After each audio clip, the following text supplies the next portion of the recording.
Hello learners. In our previous sessions on Romanticism, we had discussed the historical background of the Romantic movement.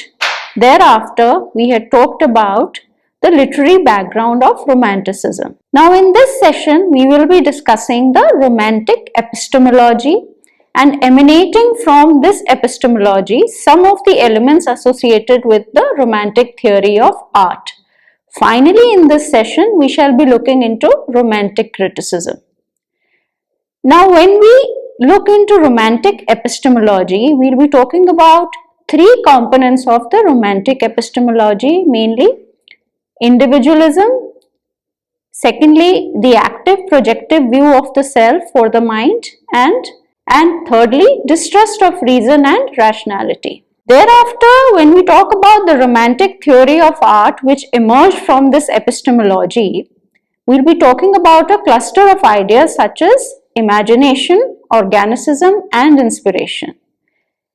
And following the Romantic theory of art, we'll be talking about the views, opinions, concepts, and theories of critics on the Romantic poets or on Romanticism through the lens of periodicals and various theoretical approaches to Romantic studies. Now let us begin with the first component of Romantic epistemology, which was individualism. Taking their cue from the French Revolution, the Romantics emphasized the importance of democratic ideals, personal freedom, and the rights of each individual. From such an emphasis emerged the cult of the individual. Now, what does the cult of individualism imply? It refers to the psychological nativity of the self and the inner divinity that connects one human being to another and thereby all human beings to the larger truth. However, the cult of individualism was not merely individualistic or personal. We need to remember that even as the Romantic artist becomes preoccupied with articulating his personal experiences through art, these experiences in turn get transformed into representative experiences. How? Because when we speak of the inner divinity that resides within the common man and which connects him to the whole of mankind, we are also speaking of the Romantic artist who in the act of creating art acquires a quasi-religious status as a visionary, moral leader and prophet, and even more specifically as a divinely inspired vehicle through which the common man finds his voice. In this way, we see that the belief in man's inner divinity and therefore man's innate goodness, evident in the idealization of the state of childhood and in the natural state of the savage who is noble, is an important aspect of the cult of Romantic individualism. Furthermore, the Romantics believe that what is unique in every individual should be valued over what is representative, often associated with the conventions imposed on an individual by civilized society. If an individual is able to properly express his unique emotional self because its essence is good, he will also in all likelihood eventually realize that all the conflicts, struggles, vicissitudes and corruptions of his emotional self are important and mysterious sources of great fascination and wonder. Romantic individualism thus stressed upon emotion because it delighted in self-analysis. Now let's come to the second component of the Romantic epistemology, which was the active projective view of the human mind. Now in The Mirror and the Lamp, which was published in 1953, M.H. Abrams distinguishes theories of art and criticism on the basis of how these theories privilege one or more elements or relationships between elements in a diagram like the one shown here. This diagram shows the relationship amongst the elements of universe, work, artist and audience. Now some of the oldest theories of art, including that of Plato and Aristotle, both define as well as value art in terms of the relationship between a particular piece of work and the universe to which it relates. And this is a major aspect of classicism. Now for the classicists, it is ultimately the relationship of mimesis or imitation between the artist's work and the universe, which characterizes the value of any given work. Plato uses the analogy of a mirror in Book 10 of his Republic, where he compares the painter to a mirror holder. The idea that a mirror reflects images is transferred to the art of painting, and the painting itself is holding a mirror to the world. The painting or art is a mirror insofar as it faithfully reflects external reality. Likewise, Aristotle, in his treatise on the soul, which was written in 350 BC, compares the soul to a piece of wax taking on the impressions of a signet ring. This view of the human mind continued to dominate Western thinking in the latter 17th century and the first half of the 18th century, as British empiricists like John Locke and David Hume largely deny the role of innate ideas and deduction in the quest for knowledge. Instead, they argue that knowledge comes from inductive reasoning and sensory experience. Now, what did Locke and Hume say? Locke described the human mind as, quote, tabula rasa, unquote, in his essay concerning human understanding, which was published in 1689. He argued that the mind is a blank slate, or literally a sheet of white paper which gets filled with information through experience. Thus, Locke proposed that there exists no inborn or no innate knowledge. In addition to Locke, we have Hume. Whose empiricism focuses on the theory of association of ideas. Hume says that our flow of ideas within the mind is not random and disconnected, but instead it is connected together by three principles of association. Now, what are these three principles? He describes these three principles in Treatise of Human Nature, which was published between 1739 to 40, as resemblance between one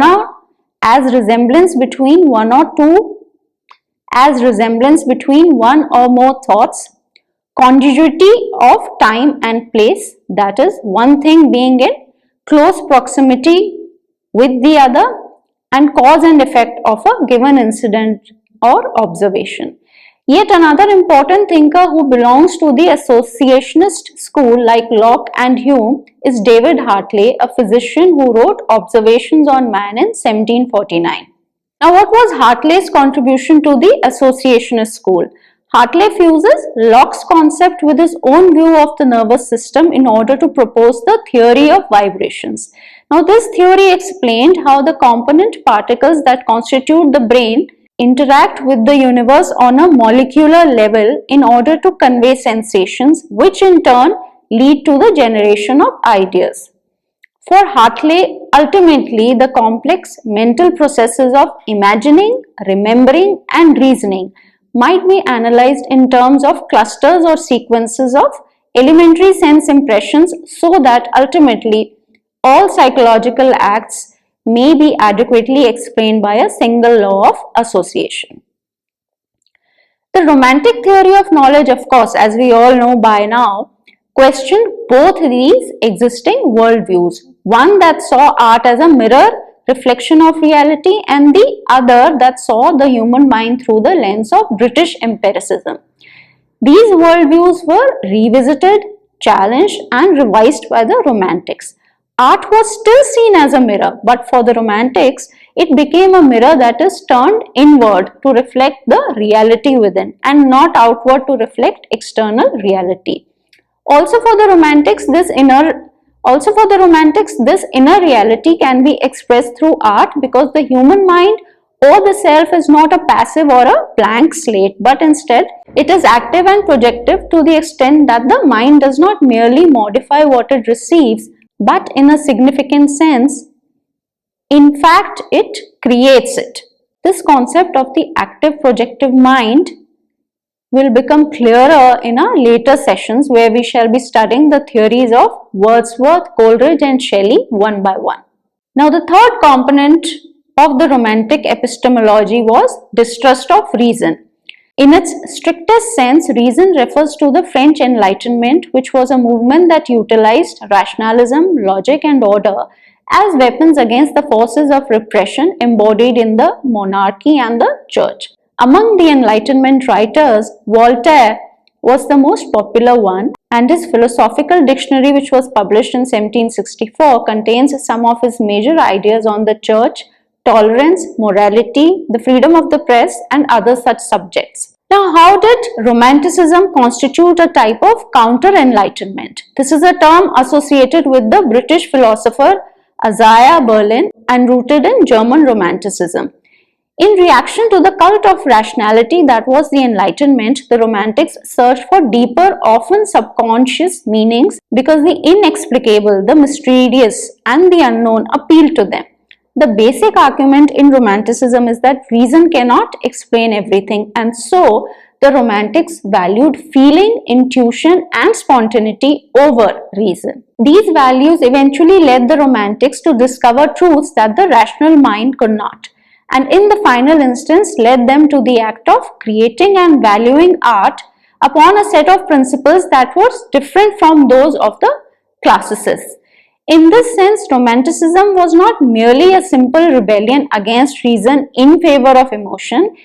It constituted instead a major shift in values. Now let us see how some of the Romantics emphasized their distrust of reason. William Blake, for instance, categorically mocked the rationalist scientific outlook of the Enlightenment, as is clear from these lines that I am going to quote from his poem Milton.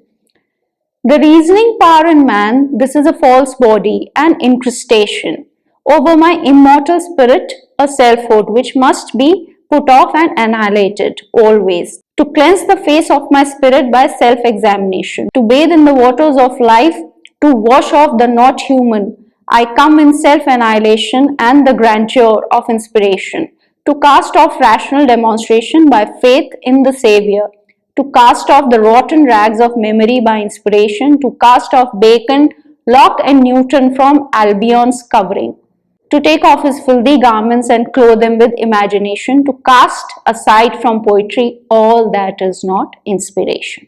Likewise, Wordsworth in The Tables Turned, a poem that appeared in Lyrical Ballads 1798, says that sweet is the law which nature brings. Our meddling intellect misshapes the beauteous form of things we murder to dissect. Enough of science and of art, close up those barren leaves, come forth and bring with you a heart that watches and receives. In other words, for Wordsworth, reason or the meddling intellect which misshapes the beauteous form of things amounts to a type of murder. Similarly, in Biographia Literaria 1817, Coleridge admits that at a very early stage in his life, he had discovered the limitations of the power of reason and its untrustworthiness as a moral guide and ultimate savior. Now let us talk about the Romantic theory of art which emerged from this Romantic epistemology. In our previous sessions, we've already mentioned some of these ideas in passing, but now we shall be listing the chief principles of integration in Romantic art in greater detail. The first aspect of the Romantic theory of art was imagination. Now, did the Romantics invent the term imagination? The answer is of course no. But did they give it a new meaning? Of course they did. But how? In the neoclassical age, the word imagination did of course exist. However, it was used in a purely mechanical sense. Back then, it was held that images move across the mind's eye in succession. If this movement of images repeats itself within the individual mind in the same temporal and spatial order as in the original experience, then the faculty of the mind is termed as memory. However, if these inward images recur in a sequence that is different from the original sequence, or if these images combine to produce a new whole, then that mental faculty is called imagination. Unlike the neoclassicists, for the Romantics, imagination is a creative faculty which is above and beyond reason. In Critique of Pure Reason, which was published in 1781, Immanuel Kant famously said that priori knowledge is the knowledge that is absolutely independent of all experience, as opposed to posteriori knowledge which is derived from experience. In Kantian fashion, the Romantics believed that imagination creates its own truth through intuition and spontaneity, and it does so without following any prescribed or preconceived route of reason or logic. Given this Romantic perspective, then, Imagination does not merely reproduce external experience, external reality and external data, but it is in fact an active producer of reality and truth.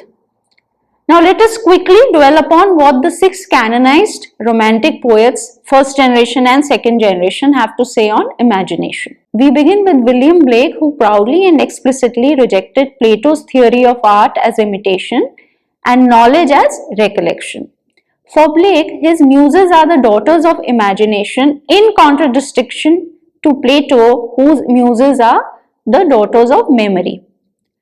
Blake believes that imagination itself is nothing but God Himself operating within the soul of the individual. It follows then that any act of creation is divine, and that through the faculty of imagination, man's spiritual nature is finally realized. Blake says in his notes to his painting, A Vision of the Last Judgment, this is what he says: this world of imagination is the world of eternity. It is the divine bosom into which we shall go after the death of the vegetated body. This world of imagination is infinite and eternal, whereas the world of generation or vegetation is finite and temporal. There exists in that eternal world the permanent realities of everything which we see reflected in the vegetable glass of nature. All things are comprehended in their eternal forms in the divine body of the Savior, the true wine of eternity, the human imagination. Coleridge does not speak with such apocalyptic certainty as Blake, but his conclusion is not very different from Blake's when he elaborates upon the shaping spirit of imagination as follows. He says, it was the union of deep feeling with profound thought, the fine balance of truth in observing, with the imaginative faculty in modifying the objects observed, and above all the original gift of spreading the tone, the atmosphere, and with it the depth and the height of the ideal world around forms, incidents and situations, of which for the common view custom had bedimmed all the lustre, had dried up the sparkle and the dewdrops. This is from Biographia Literaria, chapter 4. For Wordsworth, even though imagination is not so central a concept in his theoretical pronouncements, yet in the preface to Lyrical Ballads of 1815, he accords to imagination the same exalted status as to the other romantics. Imagination, in the sense of the word as giving title to a class of the following poems, has no reference to images that are merely faithfully copy existing in the mind of absent external objects, but is a word of higher import denoting operations of the mind upon those objects and processes of creation or of composition governed by certain fixed laws. This Wordsworthian view is a clear repudiation of the neoclassical view that imagination is merely a mechanical faculty through which the artist reproduces art, that is, he produces a copy of already existing external images, objects and data by paying attention to the classical rules of form and unity. The second generation of Romantics poets also affirm the role and significance of imagination in their own distinct ways, where Shelley defines poetry as the expression of imagination in his defense of poetry. Byron says that poetry is the lava of imagination whose eruption prevents an earthquake. And finally, Keats declares in one of his letters to Benjamin Bailey in 1817 that I am certain of nothing but of the holiness of the heart's affections and the truth of imagination. What the imagination seizes as beauty must be truth, whether it existed before or not. The imagination may be compared to Adam's dream. He awoke and found it truth. Now let's come to the second aspect of Romantic theory of art, which was inspiration. Now, inspiration is an important concept within Romantic criticism. In Greek mythology, inspiration came from the muses and also from the gods Apollo and Dionysus. In the Christian context, the source of inspiration was the Holy Spirit. For Shelley, inspiration comes to the poet only because he has the capability to feel and experience the vision of the divine spirit embodied in the mystical winds, as is evident in these lines from his Ode to the West Wind. My spirit, be thou me, impetuous one, drive my dead thoughts over the universe like withered leaves to quicken a new birth, and by the incantation of this verse, scatter as from an unextinguished earth ashes and sparks my words among mankind. Be thou my lips to unawakened earth, the trumpet of a prophecy. The idea of wind as a divine spirit transports us to Coleridge's Kubla Khan, which gives us an account of the inspired poet in the following words. In a vision once I saw, it was an Abyssinian maid, and on her dulcimer she played. Singing of Mount Abora, could I revive within me her symphony and song, to such a deep delight 'twould win me, that with music loud and long I would build that dome in air, that sunny dome, those caves of ice, and all who heard should see them there, and all should cry, his floating hair. Weave a circle round him thrice, and close your eyes with holy dread, for he on dew hath fed, and drunk the milk of paradise.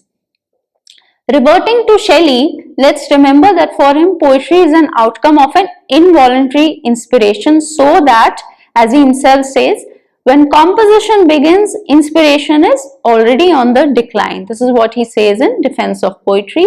Keats in likewise fashion writes in a letter to John Taylor in 1818 that if poetry comes not as naturally as leaves to a tree, it had better not come at all.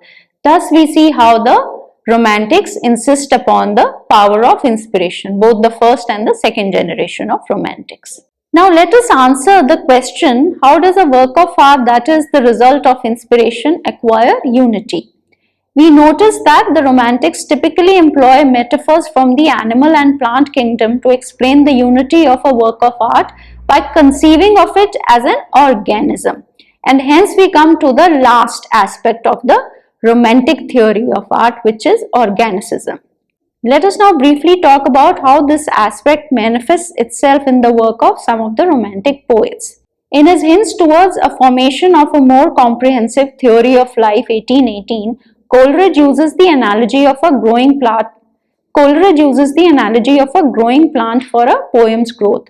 A plant requires, absorbs, and assimilates each type of nutrient ranging from water and sunshine to manure, thereby transforming into an overall healthy and beautiful organism.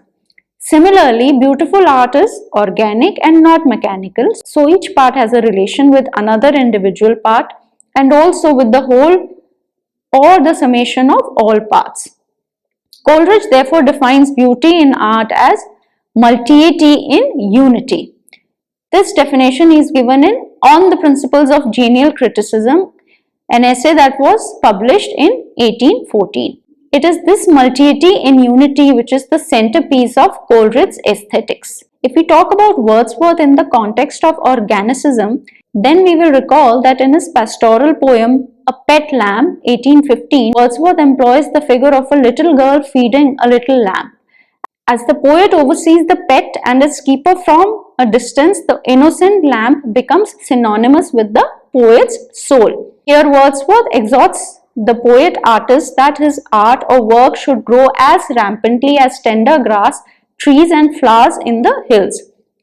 In particular, the thick maternal tree that provides shade from the scorching sun to the lamb and the girl becomes synonymous with natural sheltering as well as with human fostering. Likewise, Shelley in his Defense of Poetry describes the process of the poem's creation in terms of a child growing within the mother's womb. Now finally we come to Romantic criticism. First let's talk about the periodicals. Contemporary criticism of the Romantics falls into two categories. What the poets had to say about poetry and what others said about the poets. We will be examining the first category, of course, in our later sessions when we talk about Wordsworth, Coleridge and Shelley. But as of now, let us briefly mention what others had to say about the Romantic poets. We must remember that public responses to the work of the Romantics appeared in politically aligned reviews. For instance, the conservative Edinburgh Review, Blackwood's Edinburgh Magazine and Quarterly Review approved of the aristocratic Byron and Shelley. But Blackwood's in 1817 criticized Leigh Hunt, William Hazlitt and more specifically John Keats for their low diction. These three writers were clubbed together as belonging to the Cockney school of poetry, where Cockney was employed as a derisive term of class abuse targeted at native speakers of the Cockney dialect of English in and around London, particularly the working and lower middle classes.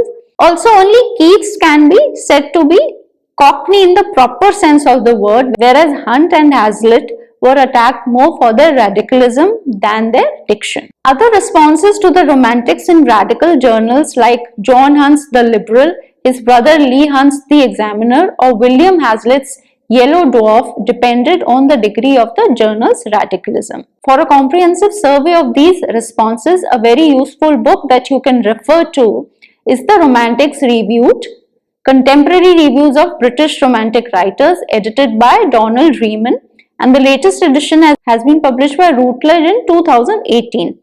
This book not only contains contemporary periodical reviews of the Romantics, it also provides brief sketches of each periodical, bibliographical information regarding the reviews, as well as suggested approaches to reading these reviews. You will see that whereas Part A volumes 1 and 2 deal with the reviews of Wordsworth, Coleridge and Southey, Part B volumes 1, 2, 3, 4 are concerned with Byron and the Regency poets, and Part C volumes 1 and 2 with Percy Bysshe Shelley, Keats and radical writers such as Godwin, Leigh Hunt and Mary Shelley.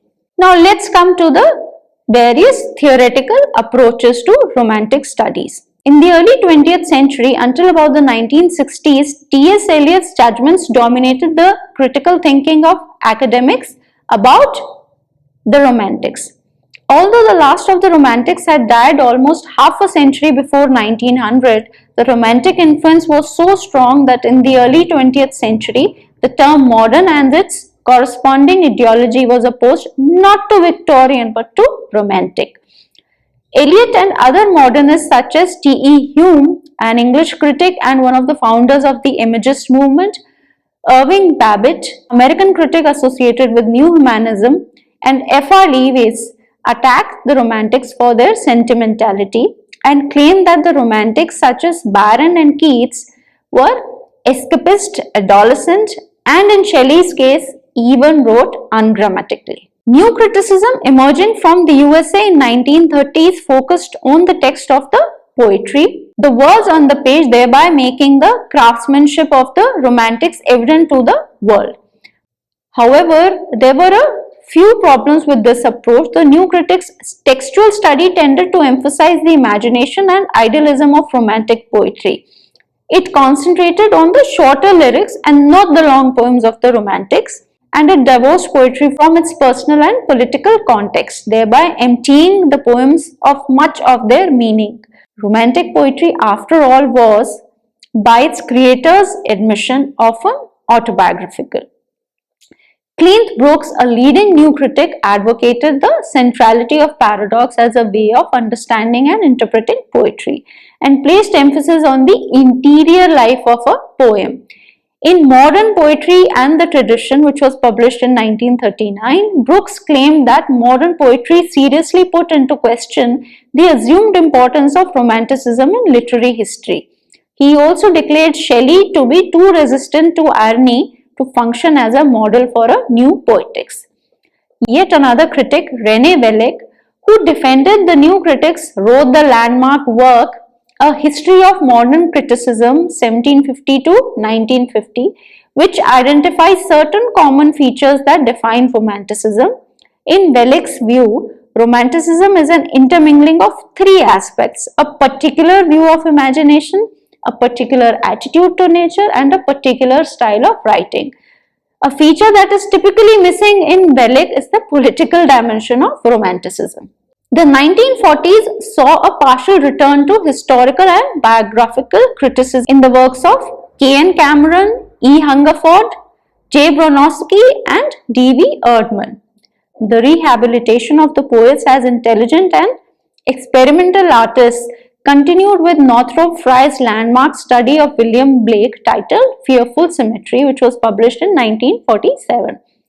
Frye saw in Romanticism a healing energy that could unify the mental elements in the creative process. In 1950, Cecile Morris Bora's The Romantic Imagination placed emphasis on romantic transcendentalism and revalued the importance of the imagination to the great English poets. In 1965, Gleckner and Enslow's Romanticism, which was a collection of essays from Ruskin onwards, attempted to record the struggle to discover the essence of Romanticism by engaging in a history of ideas debate. In the 1970s, the Yale critics, influenced by Derrida's philosophy of deconstruction, collectively created a romanticism that cannot be read as merely an awareness of oneness with nature. The members of this school are Harold Bloom, Jeffrey Hartman, J.H. Miller, and Paul Dimon. Hartman sees a division in the self in British Romanticism. His investigations into Wordsworth constitute a break with the traditional view of the Romantic poet as an organic subject in general and of Wordsworth as a healer in particular. For Paul Dimon, romantic alienation is not liberating, but instead it is melancholic.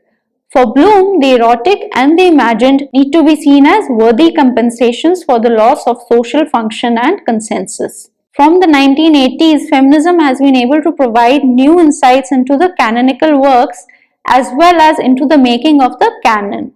Keats in particular has benefited from feminist studies. See for instance Margaret Homan's Keats Reading Women, Women Reading Keats, which was published in 1990, and Susan J. Wolfson's Feminizing Keats, which was also published in 1990 for feminist essays on Keats. New Historicism has also offered fresh insights and fresh interpretations through its materialist focus on power regime subjection, in the words of David Punter, who has authored The Literature of Terror, a history of Gothic fictions from 1765 to the present day, in 1996. This is a landmark in the historical treatment of Romanticism. Finally, eco-criticism in recognizing how environmental issues, the history of Earth, nature and its seasons can illuminate literature has contributed in new ways to romantic studies. See for instance David S. Miles' Locating Wordsworth, Tinton Abbey and the Community with Nature, that appeared in 2000. So learners, today we discussed the romantic epistemology, and thereafter we talked about the romantic theory of art which emanated from this romantic epistemology, and finally we talked about a series of periodicals and various theoretical approaches to romantic studies. I hope you enjoyed this session. Thank you for listening.